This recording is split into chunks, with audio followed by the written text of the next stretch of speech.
And now, America's most exciting radio talk show, The Savage Nation, home of unprotected talk, borders, language, culture. And here he is, Michael Savage. Welcome to The Savage Nation. Looking at the Nepal earthquake, at first I considered whether Bill Clinton had the government of Nepal trigger the earthquake for a donation to the Clinton Foundation. But then I said, come on, they couldn't have done that. Then I realized that the Clintons are the luckiest couple on earth, America be damned. Because as you well know, the earthquake has wiped the uranium scandal off the pages. It's gone.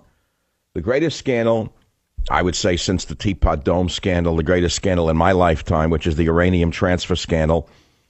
The average dummy doesn't even know about it. No, never heard of it. They don't even know what uranium is. But it's a big scandal nevertheless, and it's gone. The earthquake covered it up.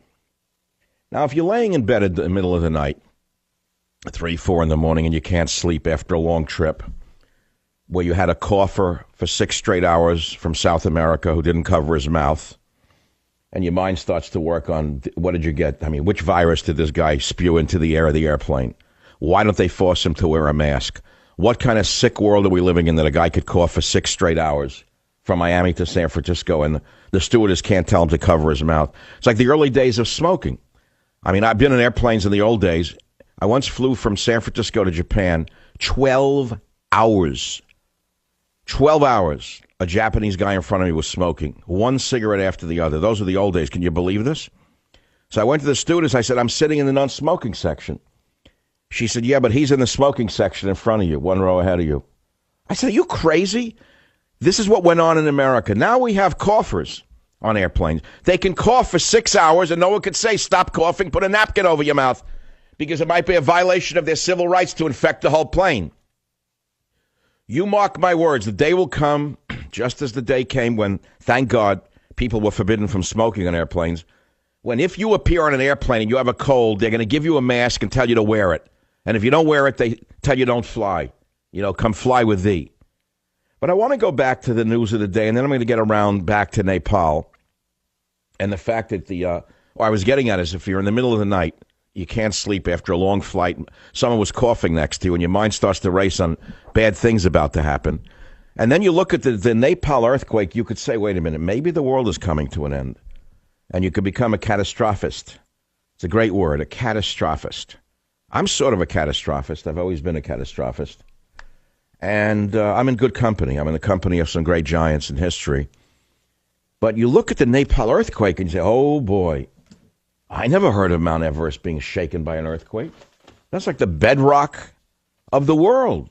Mount Everest hit by an earthquake? Now, if you don't know history, whether it's geological history or history, you can let the global warmists, the liars who are selling us that bill of goods, tell you it's due to Earth's warming and the Earth got upset. Then it seized up and blah, blah, blah. But it's not true. And I looked into it, and I'm going to give you the history of earthquakes in Nepal, and you're going to be shocked to find out this is not the first earthquake in Nepal's history. That's number one. And then I want to talk about the police story in Baltimore. Really, it's the rioters, the black rioters, mainly the Black Panthers who wrecked the city, and what happened to the guy and all of that. Coughing on a plane, the Nepal earthquake. I got a full bill of stuff here I want to talk about. On the uranium scandal, huge deal, but no one knows. Morons. Some of them make a lot of money and they're still morons. Some of them are good people and they're still morons. I'll give you an example. I have a friend who has a father who's 90 years old, fought in World War II, walked across Europe. He's worked every day of his life. A diehard liberal Democrat, no matter what my friend says to his father about Obama's scandals, about the Clintons' scandals, including the cash, buying favors, he doesn't care. He's a good man. He's a smart man. He's a patriotic man. He loves America. But he is a lifetime liberal Democrat, and no amount of information will ever have him vote for an evil Republican. Do you understand that? Now, couple that catastrophe with what I'm about to tell you, and you'll see why it's hopeless. Someone sent me an announcement from a local junior college here in Santa Rosa, California, where the vermin who run the college are opening a dream center, a one-stop shop for illegal alien students. They built them a whole building, and they're going to give them freebies, one freebie after another. Non-state-funded scholarships, state-funded institutional grants and waivers, Cal grants, all for illegal aliens, non-citizens. What about the students in this country who were born here, whose parents were born here, whose grandparents were born here, who fought for the country or not qualified for any of these scholarships? The answer is that there should be a massive class action lawsuit against the Santa Rosa Junior College and every other college in the country that provides scholarships for illegal aliens. They're all saying, well, welcome to our undocumented student center, the Dream Center. Come to DACA. DACA is the Deferred Action for Child Arrivals passed by the criminal Barack Obama administration. Written as an executive order by the evil president, enacted in 2012, that grants certain illegal alien youth who came to the U.S. as children a certain type of permission to stay. Now they're adding to that, and they're giving them free scholarships. Free scholarships, free tuition, bending over backwards, while poor students in America, black, white, Hispanic, Asian, who are citizens, are told to go to hell and get in the back of the line. That's another topic I'm going to talk about. All mixed together. All mixed together in the admixture known as the Savage Nation. I'm brewing up the show. It's early in the day. It's time for a little happy music because another friend of mine said to me, I can't take it anymore. It's 18 months till the election. People are going to have a nervous breakdown till it happens. How much more can we take of this? I mean, the thought of Jeb Bush on a paleo diet and seeing him shrinking away is something I really don't want to watch. If Jeb Bush starts to look like Al Sharpton and Barack Obama in a few months, I'll say there's something in the water rather than something in the air in Florida. But I can't get too excited about the 2016 election. For God's sakes, it's almost May 2015. We have a whole life to live every day. How are people supposed to cope with this nightmare? Let me tell you how I'm supposed to cope with it. Because I have to cope with it. I'll tell you how you cope with it. You get off your behind and you go out of your comfort zone and you go to places you normally don't go to. And guess what you see? If you're a white person, you see black people who actually are not rioting. You'll see black people who love America who are working just as hard as you are. You'll see Hispanic people breaking their backs who are working real hard. They're not working to overturn the system and steal America from you. And what happens is if we only look at the news, which is horrendous, horrible, terrible, you start to think that there's a race war out there promulgated by Obama. The world is coming to an end. The illegal aliens are going to turn this into northern Mexico. All of this may be true, but you can't look at it that way every day. Do you understand what I'm saying to you? There are ways to cope with it all. For God's sakes, I have to help you cope with it too? I will. Which leads me back in my circle to the earthquakes in Nepal. You say, okay, wow, this is horrible. Maybe it's global warming.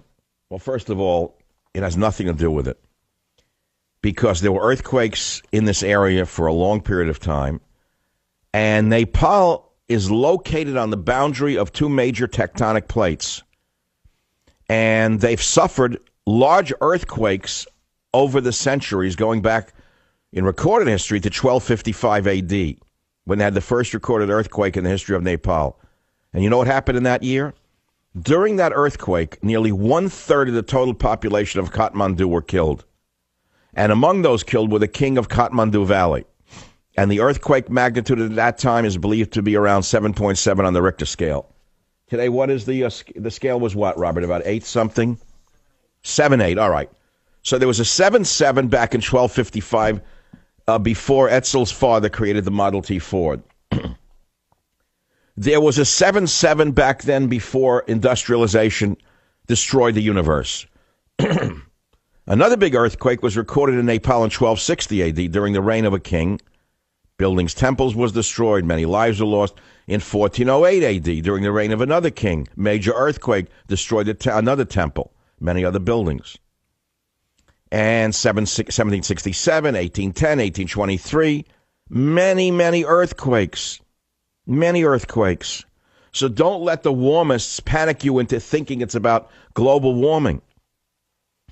Nepal is located on two major tectonic plates on the boundary of the two of them. And in the past century alone, just 4 earthquakes more powerful than magnitude 6.0 have occurred within 250 kilometers of the 25th of April 2015 event.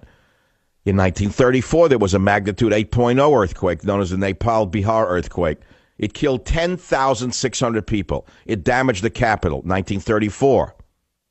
It remains the most deadly earthquake in Nepal's history. Now, I'm not telling you this to diminish the human catastrophe of this current earthquake. I'm telling you to put it in context. History is very important. It's very important for us. And so if you see that this devastating earthquake is devastating, but in context, there have been other devastating earthquakes in Nepal, maybe you won't stay up late and worry so much about whether the world is coming to an end. Maybe you'll worry about Obama passing the DACA Act, which has led to filthy little universities like Santa Rosa Junior College, run by diehard anti-American communists who have opened up a dream center, which they call a one-stop shop, quote, in a safe and caring place for undocumented students, new and continuing at Santa Rosa Junior College. Students will receive personalized support as they begin their college journey. And they're going to give them free scholarships, free this, free that. While poor white kids need not apply, they can go to hell. How do you like that? How do you like that? Now, that's an earthquake. That's a real earthquake. And then I want to talk about Baltimore when I come back and what happened to that guy in the van. I don't know how they broke his neck. They chained him up without a seatbelt. They gave him a zigzag ride to the police station. They snapped his neck. Terrible situation. And, of course, that permitted the animals to be unleashed in the streets. And the mayor said she had to give them room to express themselves. You hear this? Now, Newark was once a thriving city. Did you know about the Newark riots of 1968? Newark was a beautiful city in New Jersey, middle class, beautiful. Then came the riots of 1968 when the city was burned to the ground. Again, because of permissiveness. Again, because of a breakdown of law and order. Again, because of liberalism. And we'll talk about that. And eventually, what I'm going to wind my way around to is the most important part of today's show, which is the world coming to an end? And I'll bring you to one of my mentors when I was a young man and what he wrote, Immanuel Velikovsky, one of the great geniuses of art, well, one of the great geniuses of our time, I would say. He died in 1979. And his book, Worlds in Collision, which he published in 1950, which I discovered in the 60s, and Earth and Upheaval.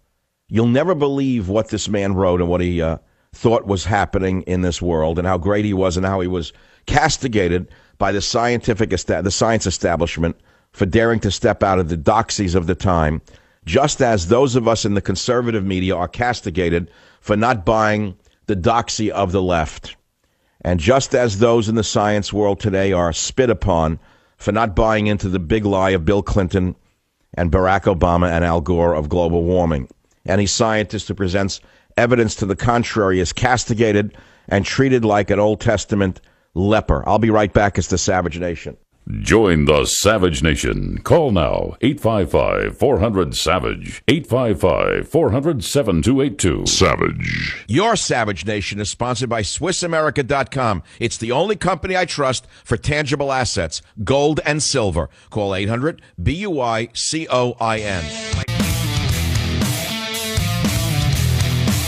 I don't understand how liberal Democrats have the greatest luck on earth. I mean, just when Hillary was on the ropes, just when a few people were starting to notice how corrupt they appear to be after so many years of seeing the overt pay for play and the corruption, I just thought maybe this time they're going to get it.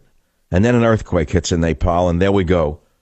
All of the boys and girls in the media, the empty suits, the empty skirts. Earthquake, earthquake, earthquake, earthquake, earthquake, Hillary is gone. Bingo. And the first thought was, maybe Bill Clinton had the government of Nepal trigger the earthquake for a donation to the Clinton Foundation, using some Canadian uranium billionaire to funnel the money. I don't know. Anything's possible with them. And then, I mean, I haven't yet gotten any calls on airline horror stories of sickness next to you on a plane. I swear to God, coming back from Miami,